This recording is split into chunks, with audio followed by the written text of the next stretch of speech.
이 사기꾼 돈이 목적이었어? 비즈니스 투자, 안녕하세요. 저 윤영자는 올해 62살의 평범한 주부입니다. 지금도 그날을 생각하면 손이 떨립니다. 제 아들 결혼식 날 제가 예비면을 위해 새하얀 웨딩드레스를 제 손으로 갈기갈기 찢어버렸거든요. 네, 맞습니다. 결혼식장 한복판에서 하객 200여 명이 지켜보는 가운데서 말이죠. 지금 이 이야기를 들으시는 분들도 아마 도대체 무슨 일이 있었기에 시어머니가 그런 극단적인 행동을 했을까 궁금하실 거예요. 미친 시어머니, 막장 시어머니 그날 그 자리에 있던 사람들도 다 그렇게 생각했을 겁니다.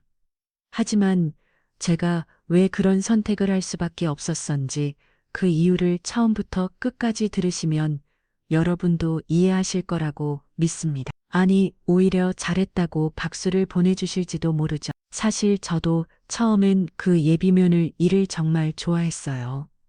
아니, 좋아하는 정도가 아니라 감사했죠. 평생 결혼은 꿈도 못 꿀 거라 생각했던 병든 아들을 선택해준 천사 같은 여자라고 생각했으니까요. 우리 아들을 진심으로 사랑하는 줄 알았고 평생 아들을 돌봐줄 든든한 동반자라고 믿었습니다. 하지만 그건 모두 거짓이었어요. 철저하게 계산되고 치밀하게 준비된 연극이었죠. 그들은 처음부터 끝까지 우리 집 재산만 노리고 접근한 사기꾼들이었습니다. 1년이 넘는 시간 동안 완벽하게 속였고 하마터면 저희는 평생 속고 살 뻔했어요.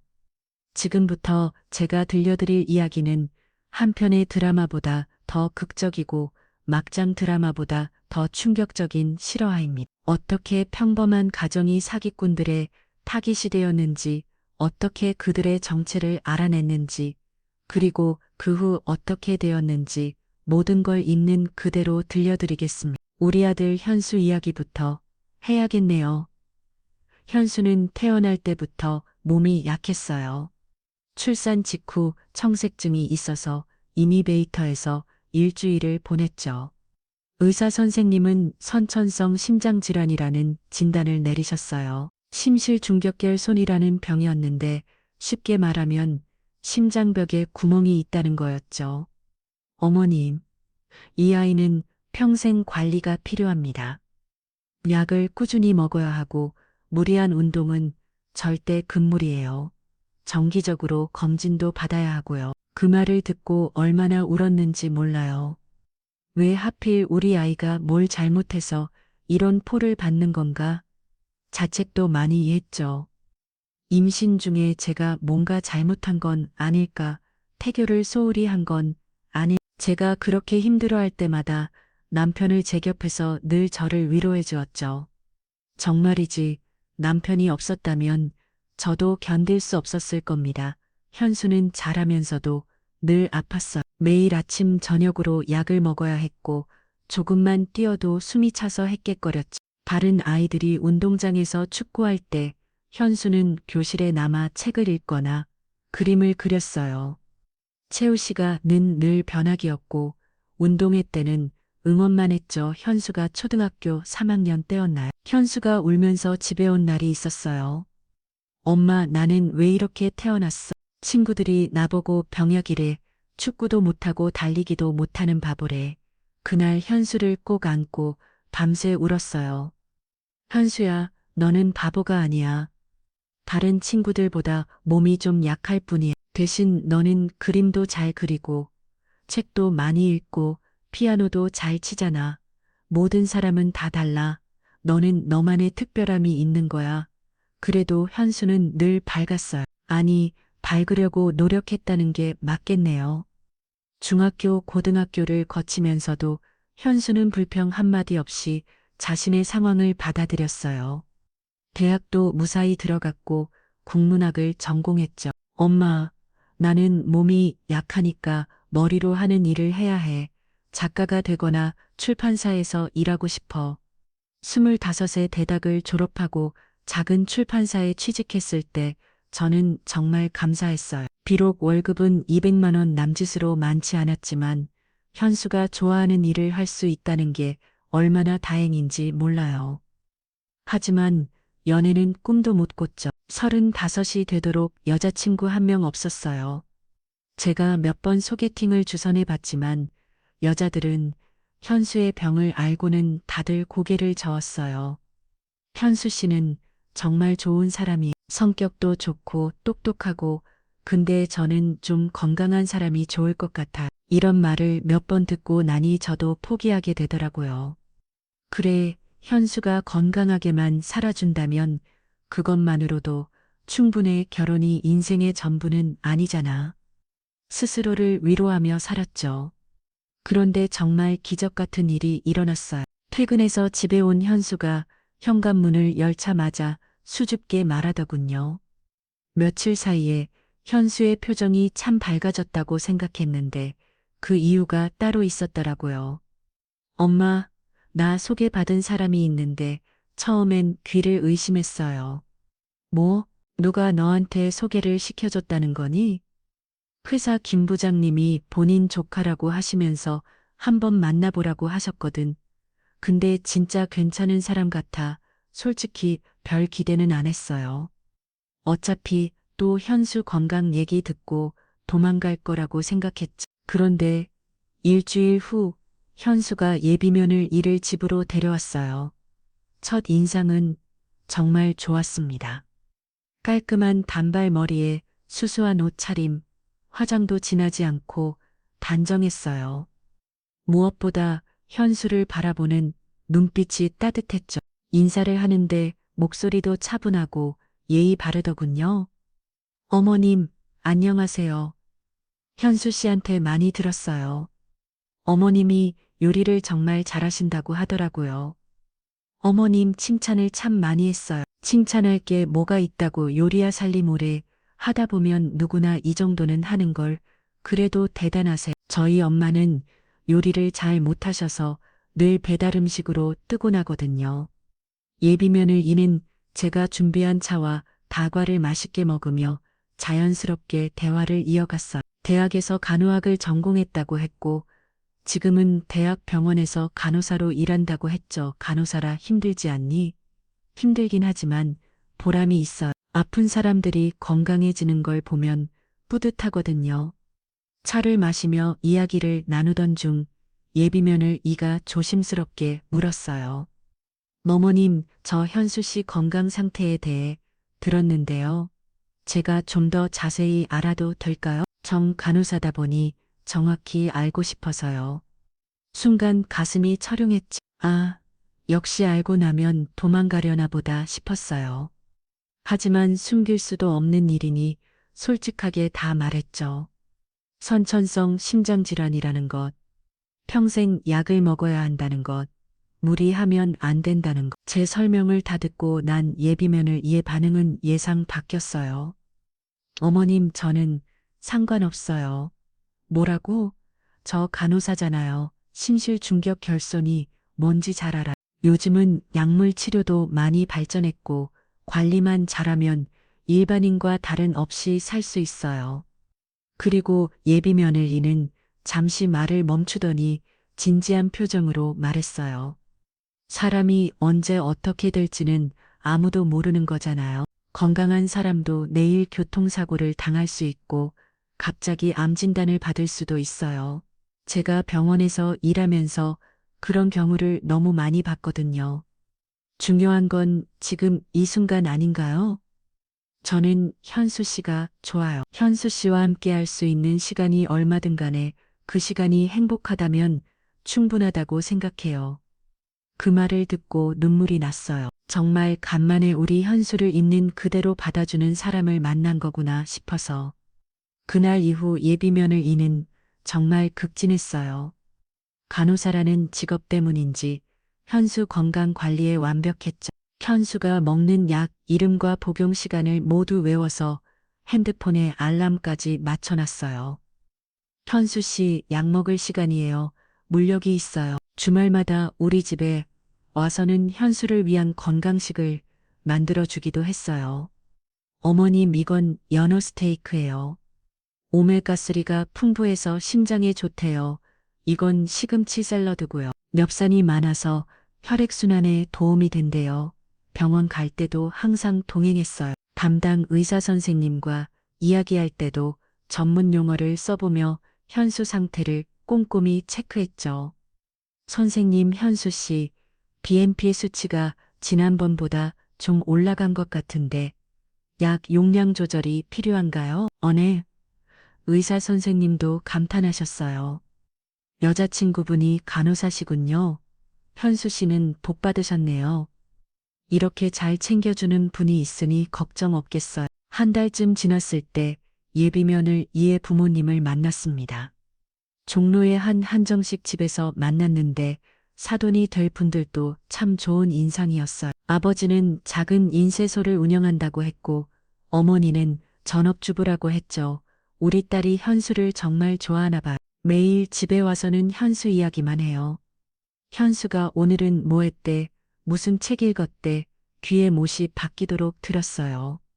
사돈 어른이 웃으며 하는 말에 저도 웃음이 났어요. 저희 현수가 좀 특별한 상황이라 따님이 고생 많을 텐데 제가 조심스럽게 현수 건강 얘기를 꺼내자 사돈 어언이 제 손을 꼭 잡으며 말했어요. 사돈 걱정 마세요. 우리도 다 알고 있어요. 처음에 딸한테 충분히 생각해 보라고 했어요. 평생을 함께할 사람인데 신중해야 한다고요. 근데 딸이 단호하더라고요. 현수 씨 아니면 안 된대요. 요즘 시대에 이런 순수한 사랑이 어디 있겠어요? 우리가 응원해줘야죠. 그 말에 저는 완전히 안심했어요. 정말 좋은 집안의 좋은 딸을 만났구나 싶었죠. 남편도 그런 예비면을 잃을 마음에 들어 했어요. 현수가 복을 타고 났나 보내 저런 여자 어디서 만나겠어. 간호사면 월급도 괜찮을 테고 무엇보다 현수 건강 관리를 제대로 해줄 수 있잖아. 그렇게 두 집안의 만남은 순조롭게 이어졌고 석 달 후에는 약혼까지 했어요. 약혼식은 조촐하게 가족들만 모여서 했는데 예비면을 이가 현수 손을 꼭 잡고 있는 모습이 정말 예뻐 보였어요. 여기서 저희 집 형편 얘기를 좀 해야겠네요. 저희 집은 겉으로 보기엔 정말 평범한 중산층 가정이었어요. 경기도 신도시에 30년 된 24평 아파트에 살고 있었죠. 아파트도 재건축 얘기는 나오지만 아직 확정된 건 아니어서 집값도 그리 비싸지 않았어요.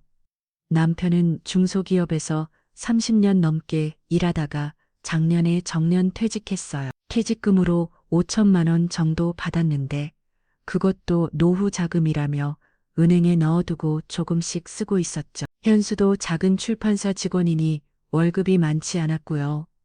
밖에서 보기엔 그저 그런 서민 가정이었습니다. 저도 동네 시장에서 깎아가며 장보고 백화점보다는 아울렛에서 세일할 때 옷 사고 외식도 특별한 날에만 하는 그런 평범한 주부였어요. 하지만 실상은 완전히 달랐어요. 15년 전 시아버님이 돌아가시면서 경기도 외곽에 있던 땅을 물려주셨는데 그때는 그냥 논밭이라 별 가치가 없었어요. 그런데 5년 전 그 지역이 신도시 개발 지역에 포함되면서 상황이 완전히 바뀌었죠. 처음 보상협의가 나왔을 때 믿기지 않았어요. 우리가 물려받은 땅이 무려 3,000평이었는데 평당 1,000만 원이 넘는 보상금이 책정된 거예요. 정확한 금액은 300억이 넘었습니다. 남편과 저는 은은 끝에 이 사실을 철저히 비밀로 하기로 했어. 여보, 이거 알려지면 우리 평생 편할 날이 없을 거야. 친척들도 문제고 주변 사람들도 달라질 거고. 맞아요. 특히 현수는 절대 모르게 해야 해요. 그 아이가 돈 많은 집 아들이라고 의수대며 살면 안 돼요. 스스로 노력해서 살아가야죠. 그래서 우리는 여전히 오래된 아파트에 살았고 평범한 은퇴자 부부처럼 살았어요. 돈은 여러 은행에 분산해서 예금에 두고 필요한 만큼 만 조금씩 썼죠. 가끔 해외여행을 가긴 했지만 그것도 패키지 여행으로 조촐하게 다녀왔고 명품이나 고급차 같은 건 생각도 안 했어요. 남편은 10년 된 소나타를 계속 몰았고 저는 대중교통을 이용했죠. 이후들도 친척들도 심지어 현수까지도 우리가 그저 평범한 은퇴자 부부인 줄 알았어요. 예비면을 이 집안도 당연히 우리를 평범한 집안으로 알았을 거고요. 결혼식을 절차대로 하고 싶다는 아들의 말에 따라서 약혼을 먼저 하고 그 다음에 결혼을 하기로 했어요.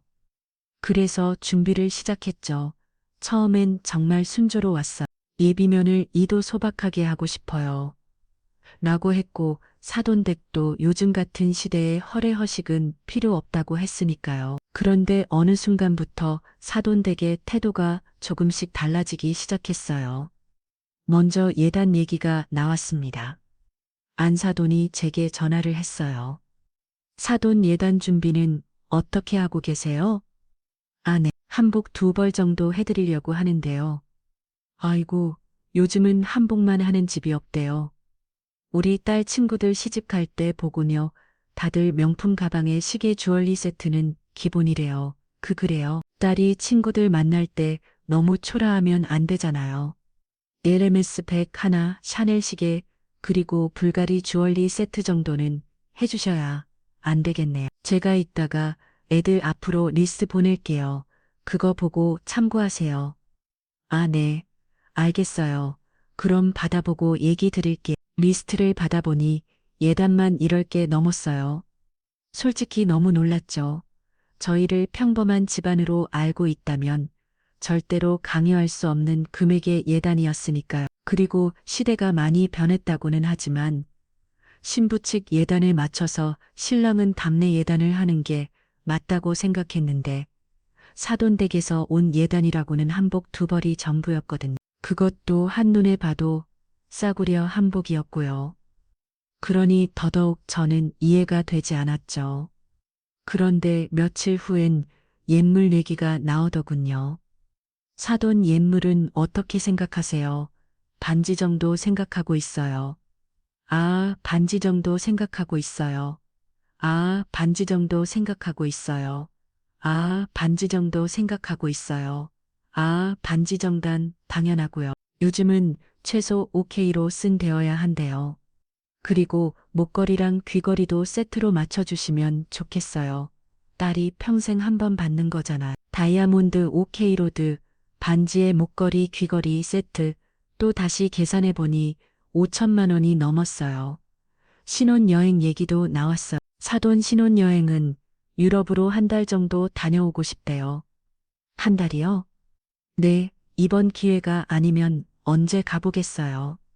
그리고 비행기는 비즈니스 클래스로 가고 날이 이코노미 타면 너무 힘들어해서 비즈니스 클래스로 유럽 1달 2천만 원은 좋게 될 것 같았어요.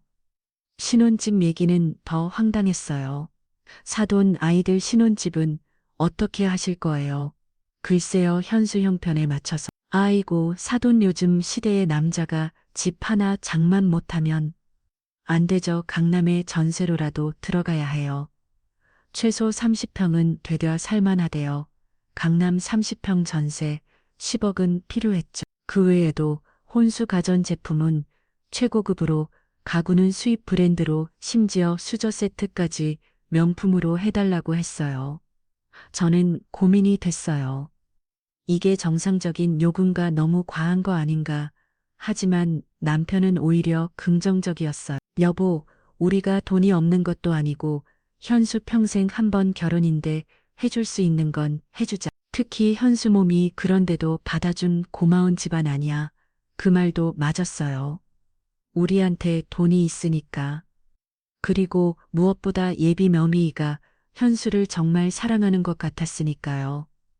결국 요구하는 대로 다 들어줬습니다. 예단, 옛물, 신혼여행, 신혼집 보증금 일부 다 합쳐서 2억이 넘게 들어갔죠. 예비 며느리는 받을 때마다 눈물까지 글썽이며 고마워했어요. 어머님 정말 감사해요. 이렇게까지 해주실 줄 몰랐어요. 저 정말 현수 씨 잘 모시고 살게요, 어머님.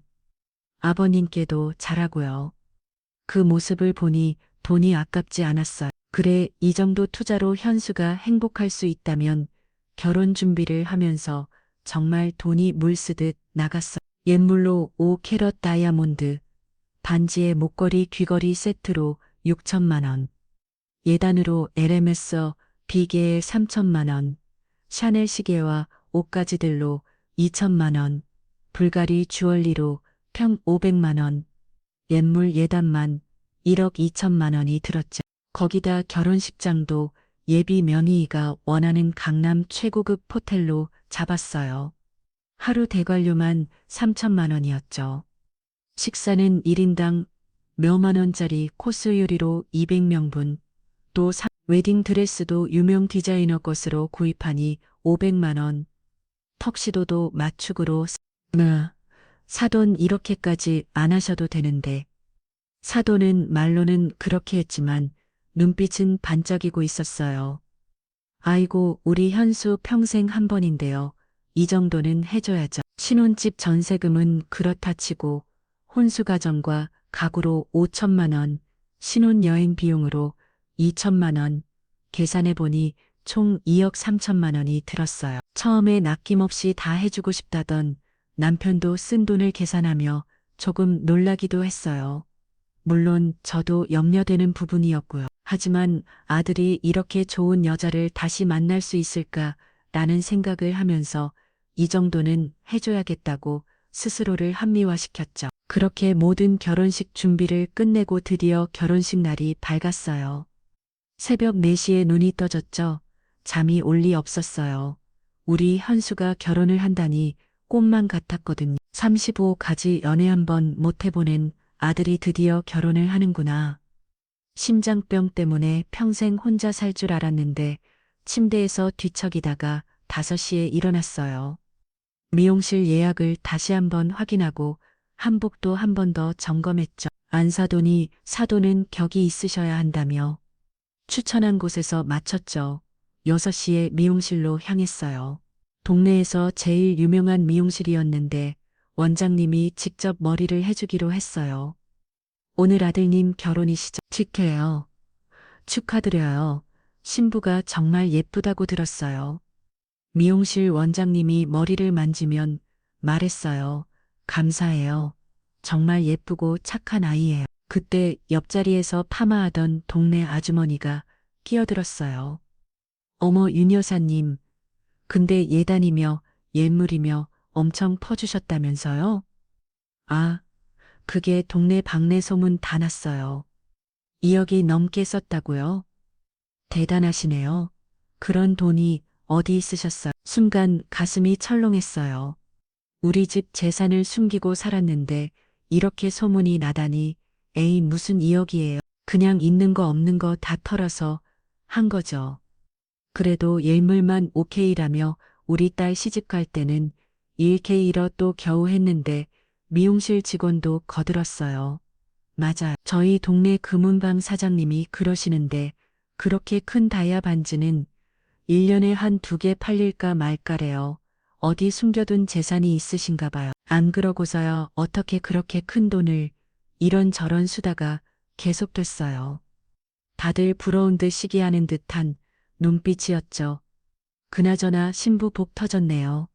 시어머니가 그렇게 퍼주시니 그러게 요즘 시대에 이 정도 해주는 시어머니가 어디 있어요? 동네 사람들이 하는 얘기를 무시하고 머리를 다하고 화장까지 마쳤어요.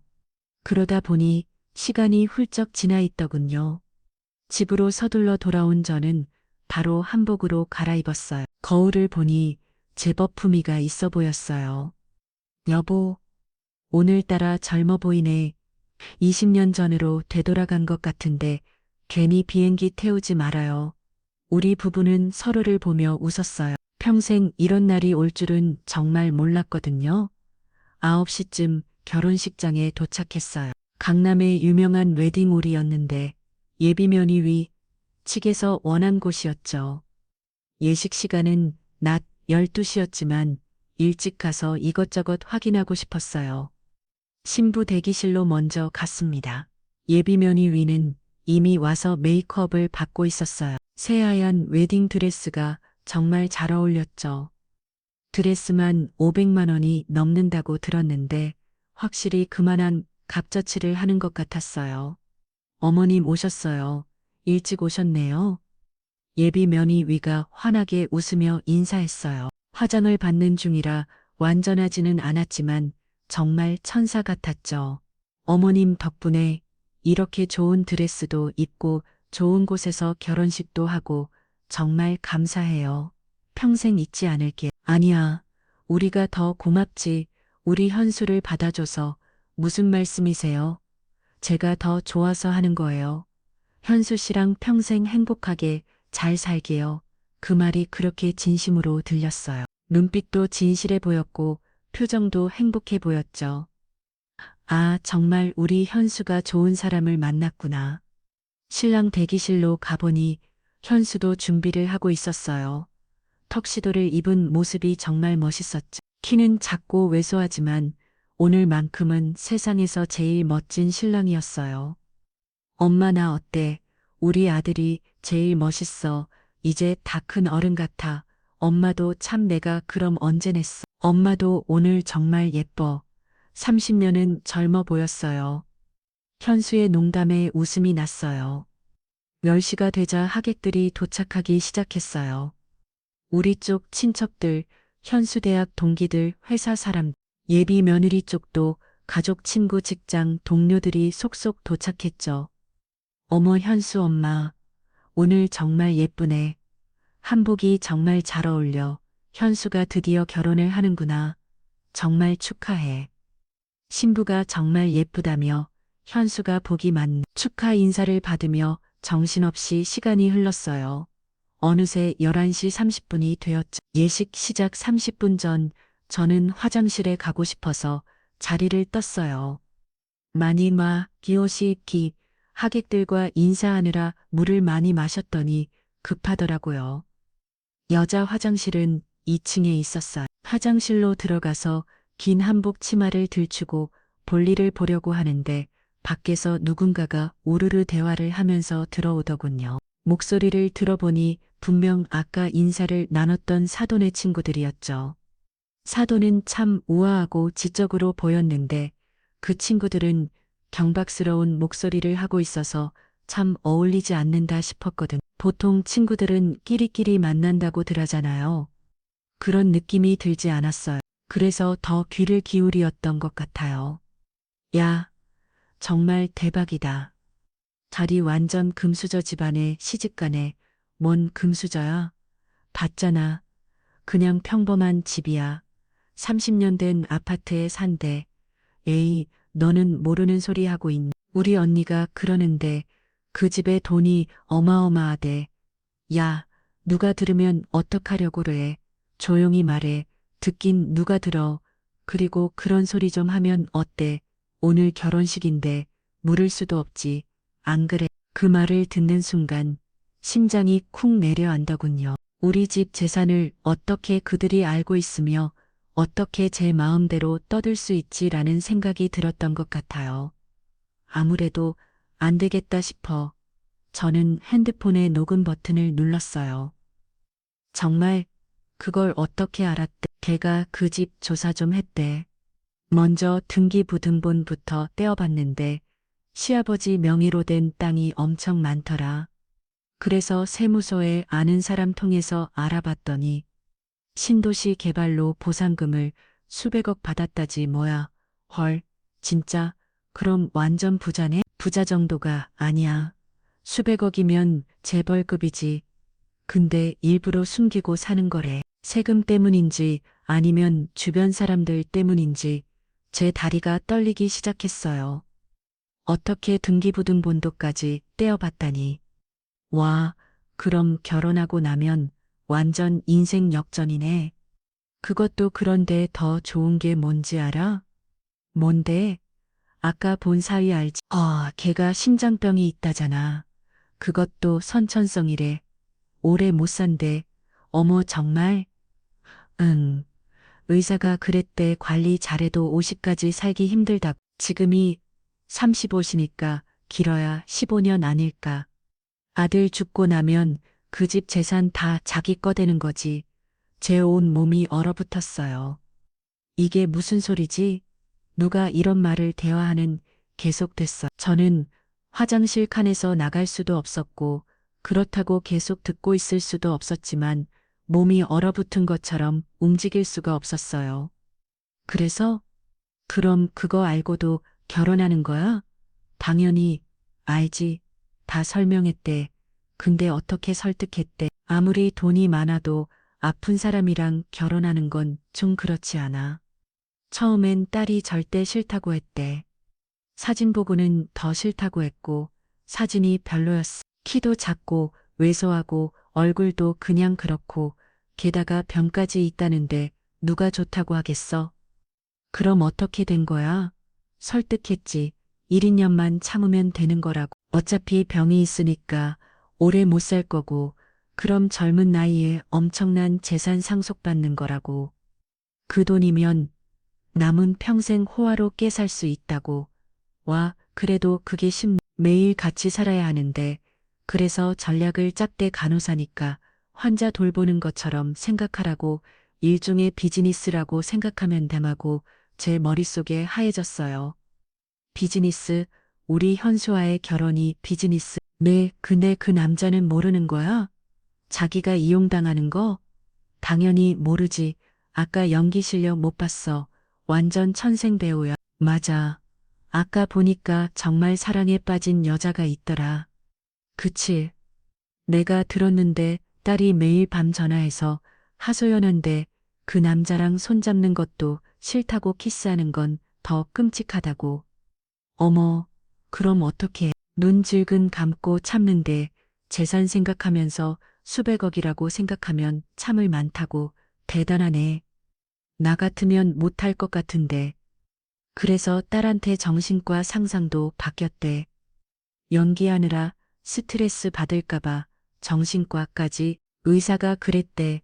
일종의 직업이라고 생각하면 된다고. 배우들도 싫은 상대랑 러브신 찍잖아. 그거랑 똑같다고. 그들의 웃음소리가 제 귀를 찢었어요. 제 아들이 우리 현수가 그렇게 웃음게 여겨지고 있었다니. 그나저나 혼수 때문에 돈 엄청 썼다며. 2억은 깨받았대. 옛물에 예단의 바보들이지. 자기네 재산 미리 당겼어. 쓰는 건데. 맞아. 어차피 나중에 다 돌려받을 텐데. 오히려 세금도 안 내고 좋지. 그러니까 이번 결혼이 인생 최고의 투자라고. 2억 투자해서 수백억 버는 거라고. 더는 들을 수가 없었어요. 그들이 나가자마자 화장실 침문을 열고 뛰쳐나왔죠. 화장실을 나와서 세면대 앞에 선 저는 거울을 바라봤어요. 거울에 미친 제 얼굴이 하얗게 질려 있었죠. 손을 씻으려 했는데 손이 너무 떨려서 수도꼭지도 제대로 못 잡겠더라고요. 진정해야 해. 일단 진정하고 생각해야 해. 하지만 진정이 될 일이 없었어요. 방금 들은 내용이 계속 머릿속에서 맴돌았죠. 비즈니스 투자 1, 2년만 참으면 현수가 그저 돈벌이 수단이었다니, 죽기를 기다리는 대상이었다니.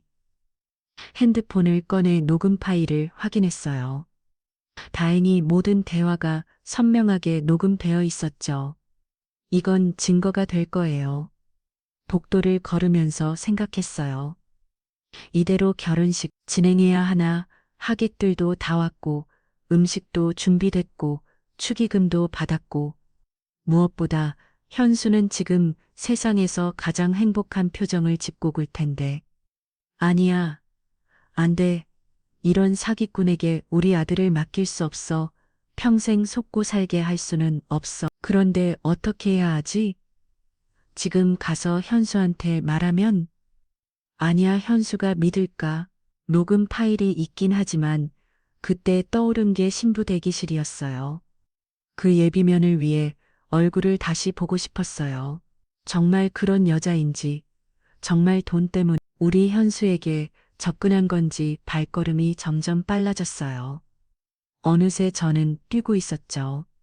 신부 대기실을 향해서 저는 신부 대기실 문을 벌컥 열고 들어갔어요. 예비면을 위는 거울 앞에 앉아 립스틱을 고쳐 바르고 있었죠. 메이크업 아티스트 2명이 옆에서 마무리 손질을 하고 있었고요. 어머님, 벌써 시간 됐어요. 아직 15분 남았는데 예비면을 이가 거울 너머로 저를 보며 말했어요. 그 얼굴을 자세히 들여다봤어요. 이상했어요. 1년 넘게 봐왔던 그 얼굴인데 이제야 제대로 보이는 것 같았어요. 그 미소 뒤에 숨겨진 계산이, 그 눈빛 속에 거짓말이, 그 입술에 담긴 거짓 사랑의 말들이. 어머님, 왜 그러세요? 무슨 일 있으세요? 안색이 안 좋아 보이는데 걱정하는 척하는 그 목소리. 1년 동안 저를 완벽하게 속였던 그 연기, 제 목소리가 떨렸어요. 네, 어머님, 너 정말 우리 현수 사랑해. 순간 예비면을 이의 눈이 흔들렸어요. 아주 잠깐이었지만 저는 분명히 봤습니다. 당황한 눈빛을. 어머님, 갑자기 왜 그러세요? 당연 사랑하죠. 오늘 결혼하는 사이인데. 그 뻔뻔한 거짓말 더 이상 참을 수 없었어요. 제 손이 움직였어요. 저도 모르게 저는 예비면을 이의 웨딩 드레스를 옮겨 잡았어요. 어머님, 지금 뭐 하시는 거예요? 예비면을 이가 소리쳤지만 전 멈출 수 없었어요. 이 사기꾼, 돈이 목적이었어. 우리 현수가 죽기를 기다렸어. 뭐 비즈니스 투자. 무슨 소리세요? 어머님, 제정신이세요? 찢어지는 소리가 대기실에 울려 퍼졌어요. 치지지 500만 원짜리 실크 드레스가 너무도 쉽 찢어졌어요. 아, 내 드레스. 어머님, 미쳤어요. 예비면을 이가 비명을 지르며 드레스를 붙잡으려 했지만 저는 놓지 않았어요. 아니, 놓을 수 없었어요. 그 하얀 드레스가 마치 우리를 속인 거짓말의 상징 같았거든요. 순백의 드레스 속에 숨겨진 검은 속내가 보였어요. 찢찢직 찢어지는 소리가 계속됐어요. 도와주세요. 저희 어머님이 미쳤어요. 메이크업 아티스트들이 비명을 지르며 뛰쳐나갔어요. 곧 사람들이 몰려들기 시작했죠. 무슨 일이야, 어머님이 저러셔. 세상의 신부 드레스가. 순식간에 대기실은 아수라장이 됐어요. 소리를 들은 현수도 헐레벌떡 뛰어왔어요. 턱시도를 입은 채로, 얼굴이 새하얗게 질린 채로. 엄마, 이게 무슨 짓이야? 왜 이러는 거야? 현수가 제 팔을 잡고 말렸지만 저는 뿌리쳤어요. 현수야, 속지 마. 이 여자는 널 사랑한 적이 없어. 엄마, 무슨 소리야? 왜 갑자기 돈이야? 오직 돈 때문에 너한테 접근한 거야. 네가 심장병이 있으니까 오래 못 산다고. 죽으면 재산 다 차지할 수 있다고. 며느리는 찢어진 드레스를 붙잡고 바닥에 주저앉아 울부짖었어요. 어머님, 도대체 왜 이러세요? 제가 뭘 잘못했다고. 넌 조였어. 제가 뭘 잘못했다고. 현수 씨, 나 억울해. 어머님이 갑자기 미친 것처럼 흑흑. 그 연기, 마지막까지 연기를 하는 그 뻔뻔함에 더 확 났어요. 그딴 연기 그만해. 어떻게 그런 뻔뻔스런 얼굴로 우리를 속일 수가 있어. 사람들이 더 몰려들었어요.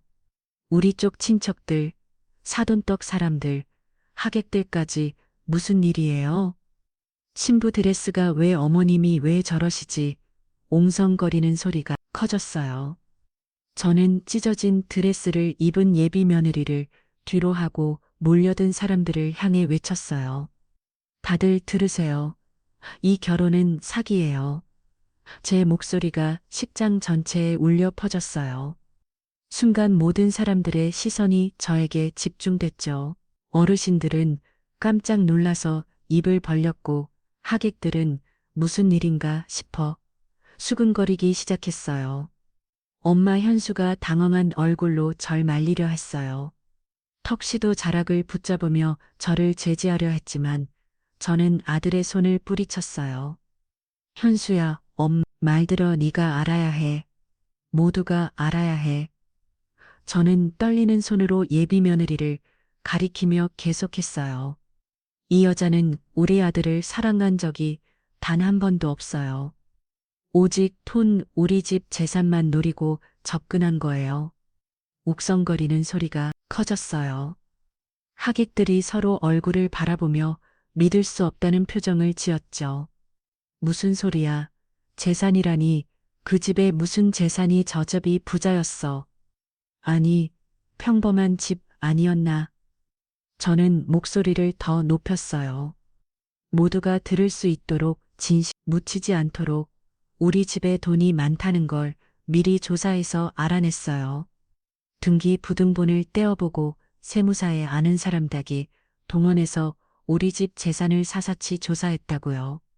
시아버지가 물려주신 땅이 개발되면서 받은 보상금이 수백억이라는 것까지 다 알아냈어요. 하객들 사이에서 놀라움의 탄성이 터져나왔어요. 수백억 정말이야? 그 평범해 보이는 집이 제 옆에 서 있던 우리 쪽 친척 어른이 놀라서 물었어요. 명자야, 그게 정말이니 너희 집에 그런 돈, 내 이모 우리가 일부러 숨기고 살았어요. 하지만 이 사람들이 그걸 알아낸 거예요. 저는 다시 예비면을 이와 사돈을 향해 돌아서 써요.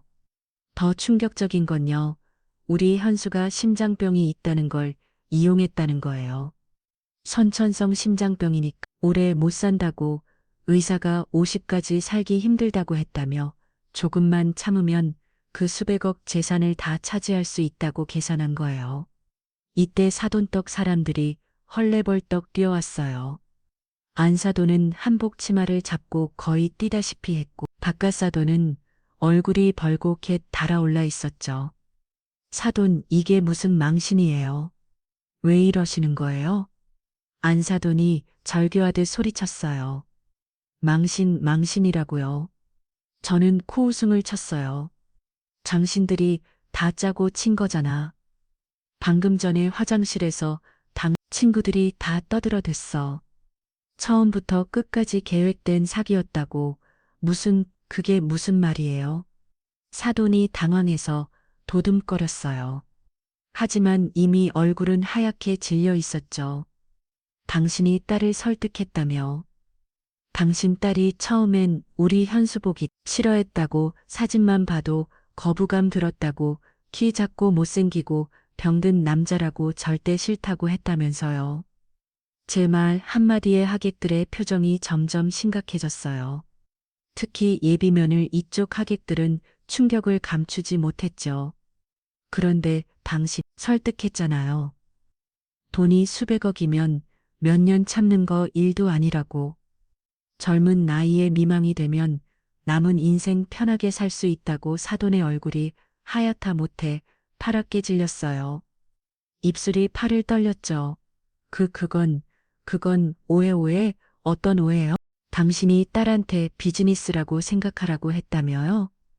간호사니까 환자 돌보는 것처럼 일종의 직업이라고 생각하면 된다고. 심지어 연기 스트레스 때문에 정신과 상담까지 받게 했다면서요. 하객들 사이에서 탄식과 분노가 섞인 목소리들이 흘러나왔어요. 세상에 이런 일이 정말이야? 이게 싫어요. 그럼 처음부터 다 거짓이었단 말이야. 어떻게 사람이 그럴 수가. 돈이 무서운 거구나. 우리 쪽 친척 중 한 분이 분노에 찬 목소리로 말했어요. 이런 파렴치 사기꾼들, 어떻게 순진한 현수를 이용할 생각을 했어. 예비면을 이쪽 하객 중에서도 비난의 목소리가 나왔어요. 아니, 정말 그런 거였어. 우리를 다 속인 거야. 나는 정말 두 사람이 사랑하는 줄 알았는데 이건 너무하잖아. 예비면을 이는 찢어진 드레스를 붙잡은 채 바닥에 주저앉아 있었어요. 더 이상 연기를 할 수 없었는지 고개를 들지도 못하고 있었죠. 그 모습이 한심하기도 하고 역겹기도 했어요. 사돈, 그건 오해예요. 친구들이 농담으로 내 아들 인생을 갖고 농담을 해요. 저는 주머니에서 휴대폰을 꺼냈어요. 화장실에서 녹음한 파일이었죠. 다들 들어보세요. 이게 농담인지. 저는 곧장 녹음 파일을 재생했어요. 그 집 조사 좀 했대. 먼저 등기부등본부터 떼어봤는데 세무서에 아는 사람 통해서 알아봤더니 신도시 개발로 보상금을 수백억 받았대. 몇 년만 참으면 되는 거라고. 어차피 병이 있으니까 오래 못 살 거고 매일 밤 전화해서 하소연한데 그 남자랑 손잡는 것도 싫다고 이어 투자해서 수백억 버는 거라고. 식장이 조용해졌어요. 녹음이 끝날 때까지 아무도 말을 하지 않았죠.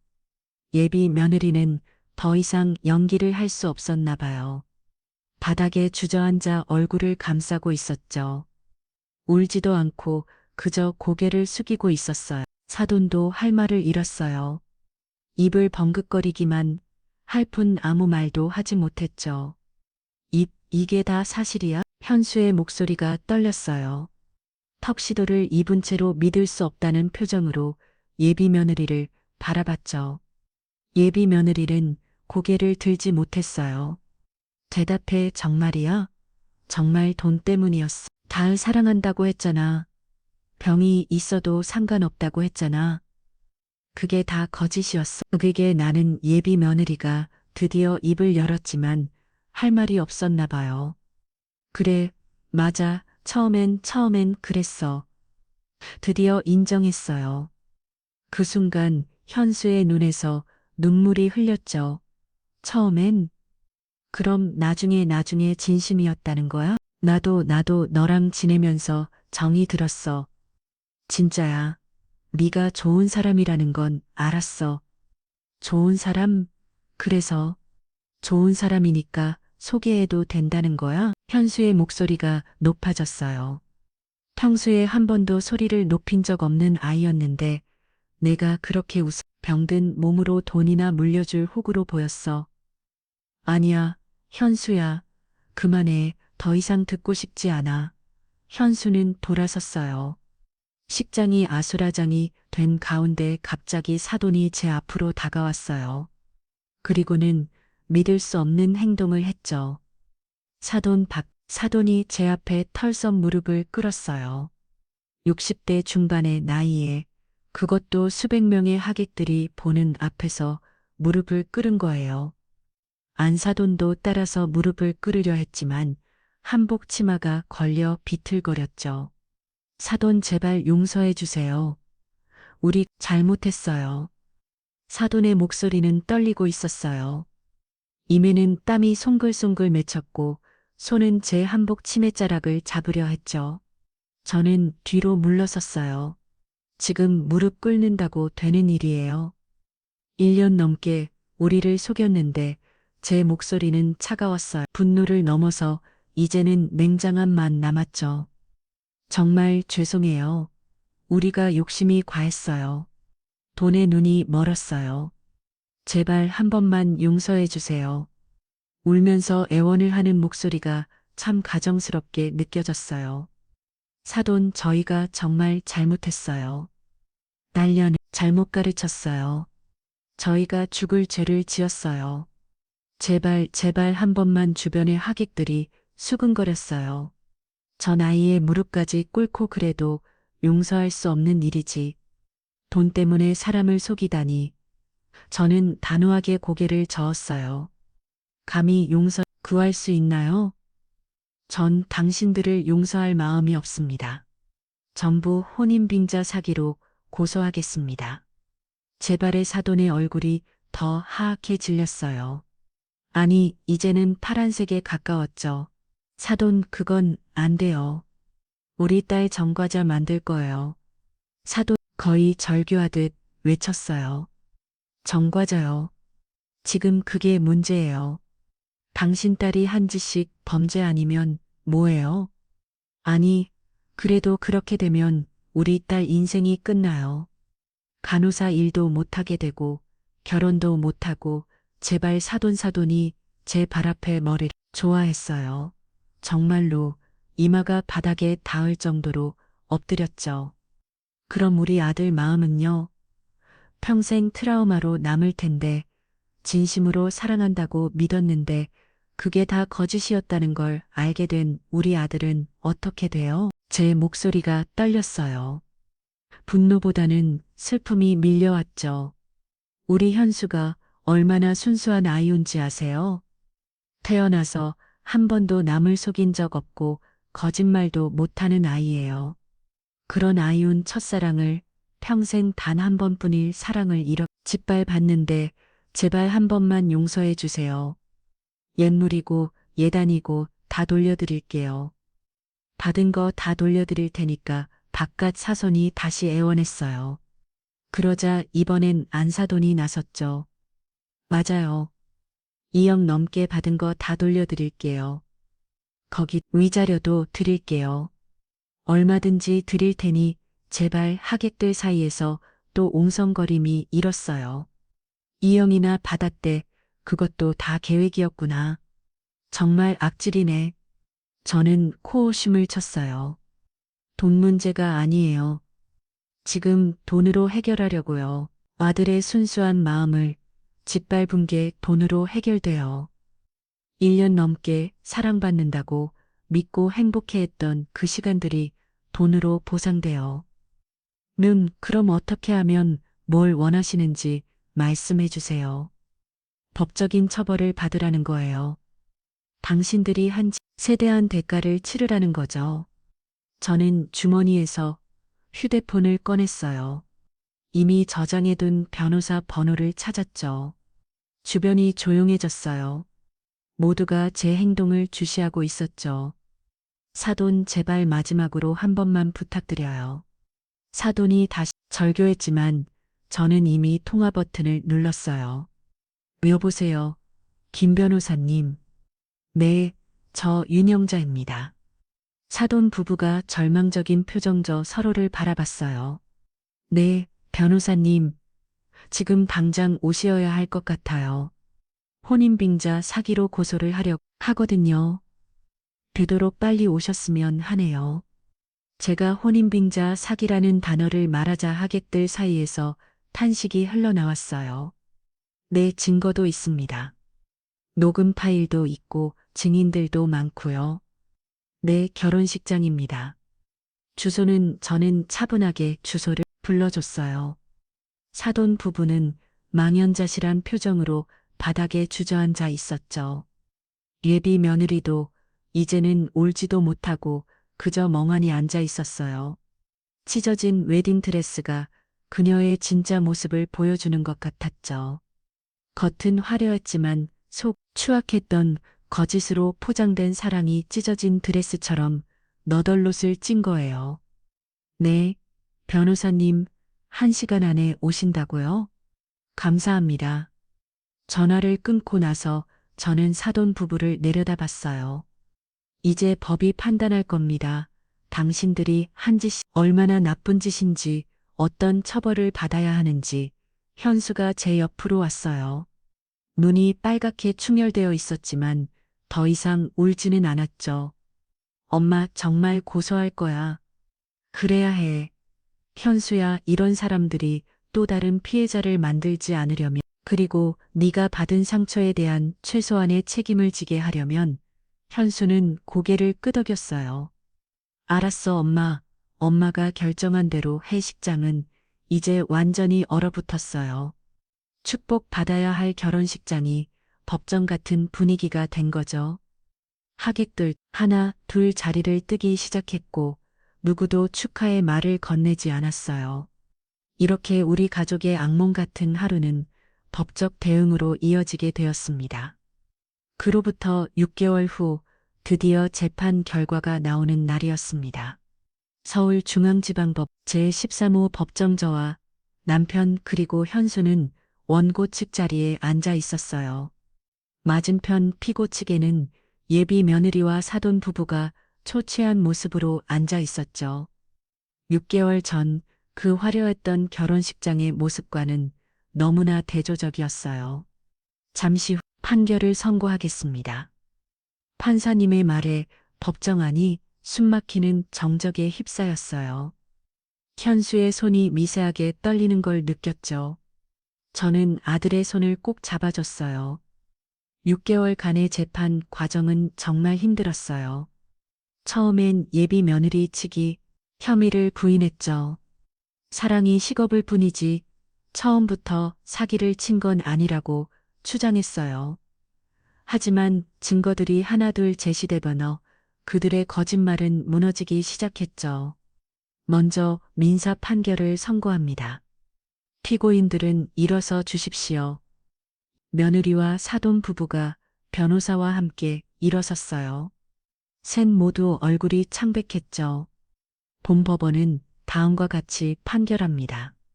피고인들은 원고 측의 재산을 노리고 계획적으로 접근했으며 진정한 애정 없이 결혼을 약속함으로써 원고 측 정신적 물질적 피해를 입혔다. 이는 명백한 불법행위에 해당한다고 판단됩니다. 판사님이 판결문을 읽기 시작했어요. 법정 안에 네 사람들이 숨죽여 들었죠. 첫째, 제출된 녹음 파일은 피고인 측 가족과 지인들이 나눈 대화를 처음부터 원고 측의 재산을 목적으로 접근했음을 명백히 보여줍니다. 특히 몇 년만 참으면 수백억을 차지할 수 있다. 비즈니스라고 생각하라는 발언은 혼인의 진정성을 완전히 부정하는 것입니다. 제가 화장실에서 녹음한 파일이 결정적 증거가 된 거예요. 처음엔 불법 녹음 아니냐는 논란도 있었지만 공개된 장소에서의 대화였고 범죄 증거 확보 차원이 없기에 증거로 채택됐죠.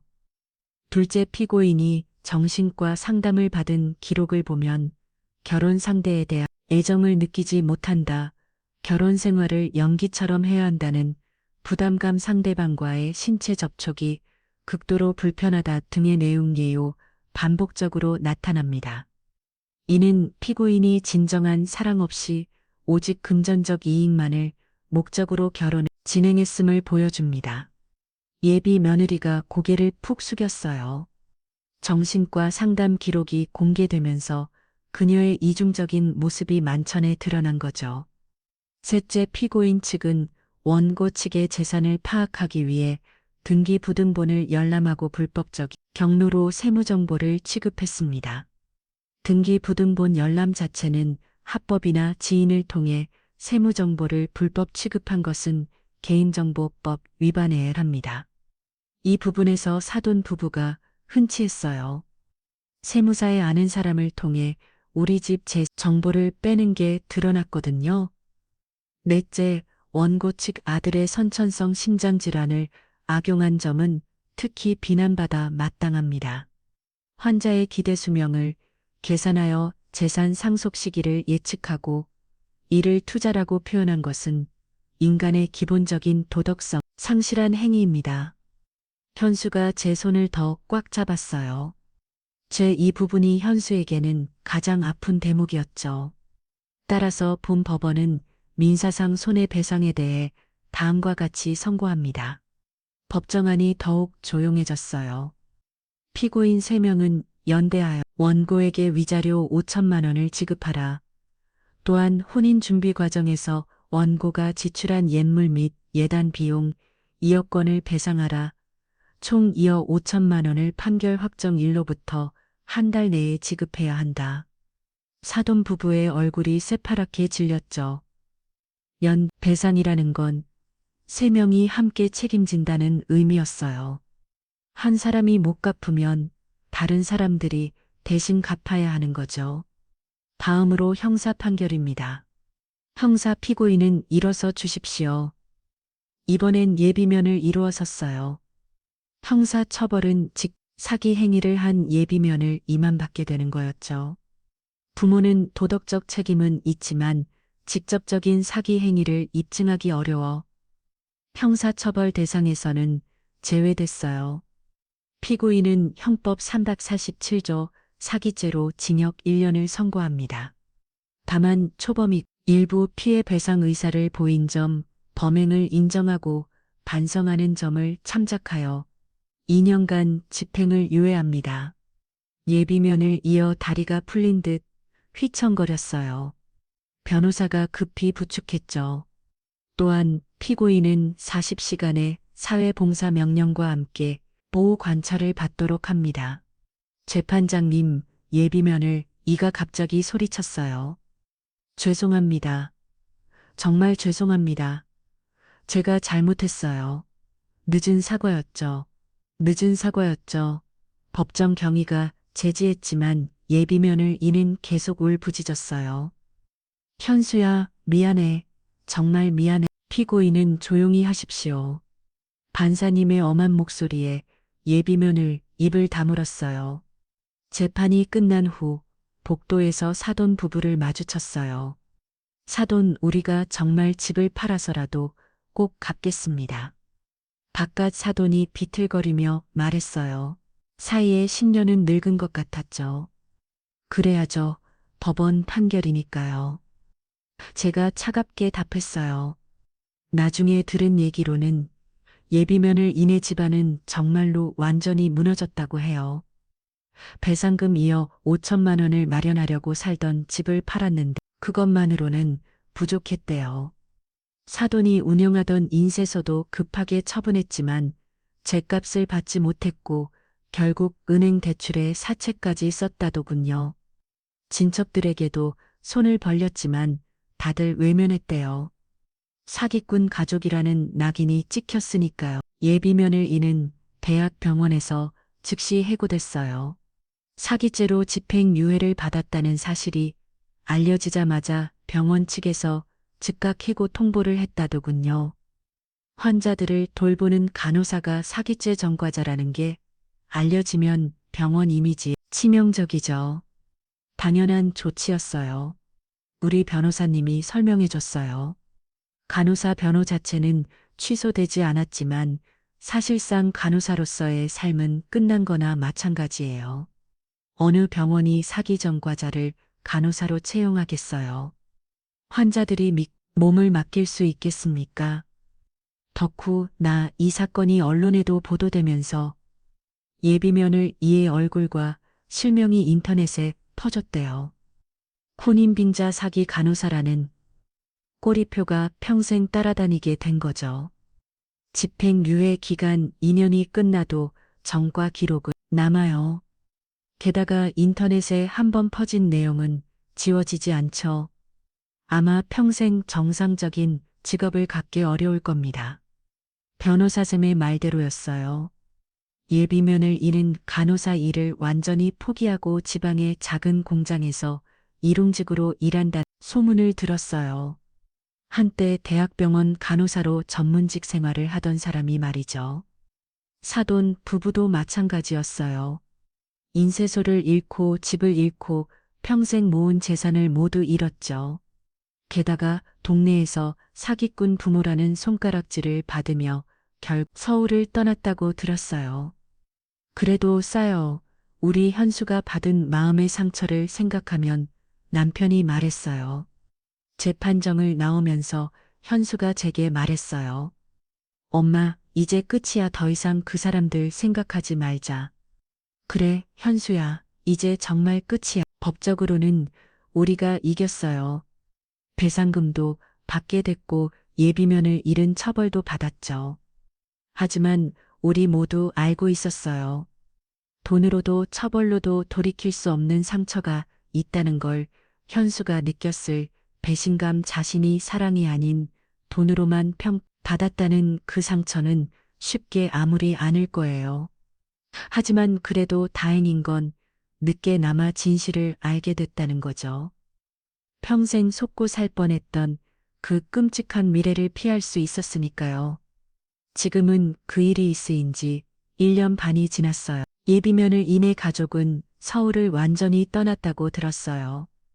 동네 사람들의 손가락질을 견디지 못하고 충청도 어느 시골로 이사갔다 다듬군요. 한때 서울에서 인쇄소를 운영하며 중산층 행세를 하던 집안이 완전히 몰락한 거죠. 2억이 넘는 배상금을 갚지 못해 결국 개인 파산 신청까지 했다고 하네요. 사돈은 시골에서 남의 논밭길을 도우며 일임을 받아 생활한다고 들었어요. 안사돈은 작은 식당에서 설거지를 한대요. 예비면을 이는 지방의 요양원에서 간병보조 일을 한다더군요. 간호사 일은 꿈도 못 꾸고 최저시급을 받으며 힘들게 살아간다고 했어요. 현수는 아직도 회복 중이에요. 재판 기간 동안 정말 힘들어 했어요. 자신이 진심으로 사랑한 사람이 처음 자신을 돈으로만 봤다는 사실을 받아들이기 힘들어했죠. 특히 재판 과정에서 예비면을 이해 정신과 상담 기록이 공개됐을 때 현수는 며칠 동안 방에서 나오지도 않았어요. 그와의 스킨십이 역겹다. 돈을 생각하며 참는다. 빨리 끝났으면 좋겠다. 이런 내용들을 보고 현수가 얼마나 상처받았을지, 엄마, 내가 정말 그렇게 한심해 보였을까? 돈 빼고는 아무 가치도 본 사람으로 보였을까? 그럴 때마다 제 가슴이 찢어졌어요.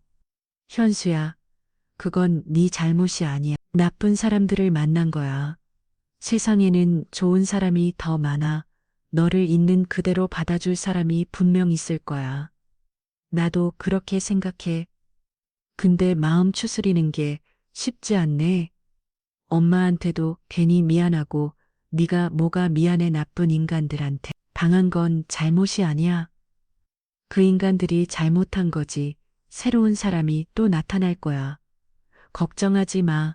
당분간은 누굴 만나고 싶지 않아. 그냥 일만 열심히 하면서 살려고 그런데. 재판이 끝나고 석 달쯤 지났을 때였어요. 예상치 못한 방문자가 찾아왔죠. 일요일 오후 초인종에 올렸어요. 인터폰 화면을 보니 낯익은 얼굴이었어요. 예비면을 이었죠.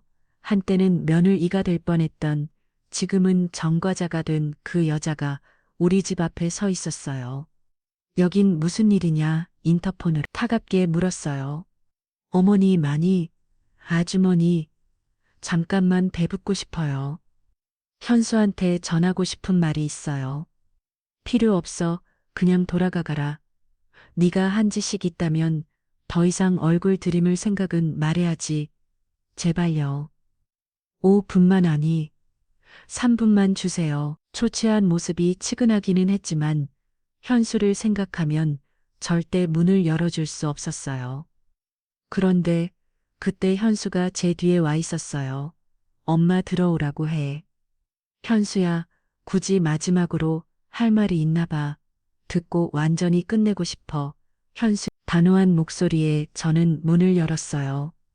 거실에 마주 앉은 예비면을 이는 정말 딴 사람이었어요. 화장기 없는 얼굴은 거칠었고 한때 단정했던 머리는 대충 묶여 있었어요. 명품으로 치장했던 그 모습은 어디에도 없었죠. 할 말 뭡니까? 현수가 물었어요. 전과 다르게 존댓말까지 썩하면서 거리를 유지하려는 모습을 보였죠. 목소리는 차가웠지만 손은 미세하게 떨리고 있었어요. 미안해. 정말 미안해. 예비면을 이가 고개를 깊이 숙였어요. 처음엔 정말 때문이었어.